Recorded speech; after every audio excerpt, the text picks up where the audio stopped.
Dans cette vidéo, nous allons voir ensemble comment personnaliser le format de vos cellules. Dans le ruban de l'onglet Accueil, vous allez avoir une multitude d'options qui vont vous permettre de personnaliser le format de votre cellule.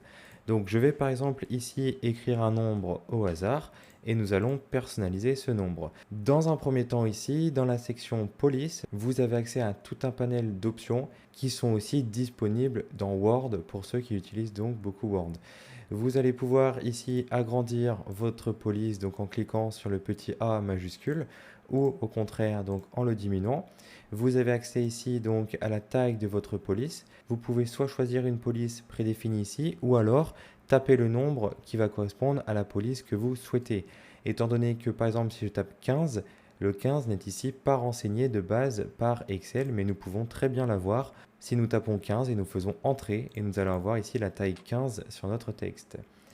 Il en va de même ici donc pour les polices. Vous pouvez choisir la police que vous souhaitez. Bien entendu, vous pouvez écrire ici dans la barre de recherche la police afin de la chercher beaucoup plus rapidement. Donc par exemple, je vais mettre Arial ici. Vous avez ici accès donc à la mise en forme en gras, en italique, en souligné. Et ici, donc, vous avez accès à une petite flèche qui va vous permettre d'avoir des options avancées sur votre texte. Donc par exemple, ici, vous allez pouvoir utiliser des effets de barres, d'exposants, d'indices, donc comme bon vous semble. Et vous avez ici accès à différents onglets qui vont vous permettre de pousser ici la personnalisation de votre cellule. La couleur pourra être modifiée donc ici toujours dans le groupe police. Donc vous avez ici accès donc à la couleur de mise en forme d'arrière-plan et ici à la couleur du texte lui-même. Vous pouvez centrer ici dans alignement ou mettre à droite ou mettre à gauche selon vos besoins. Et nous avons ici donc dans la section nombre des informations qui nous permettront ici de modifier le type de nos données. Donc je prends un exemple ici, je vais noter une date en format nombre, donc par exemple 10 mai 2000.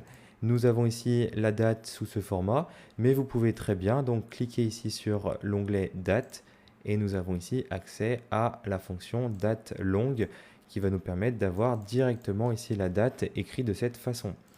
Nous pouvons ici directement avoir par exemple des nombres en euros. Donc par exemple, je vais écrire une multitude de nombres et ici ces nombres, je veux qu'ils soient dans l'unité euro. Alors c'est très simple, pareil, vous vous rendez ici et vous allez sélectionner soit monétaire, soit comptabilité. Donc ici monétaire va nous transformer comme ceci nos données et nous avons accès à d'autres formats de nombres que ceux présents ici par défaut. Si on se rend ici dans autre format numérique, nous pouvons pousser la personnalisation de notre cellule. Par exemple ici, je souhaiterais avoir seulement une décimale. Vous pouvez choisir le symbole de votre monnaie et vous pouvez cliquer sur OK. Vous allez avoir aussi différentes catégories qui vont vous permettre de pousser ici la personnalisation du format de votre cellule.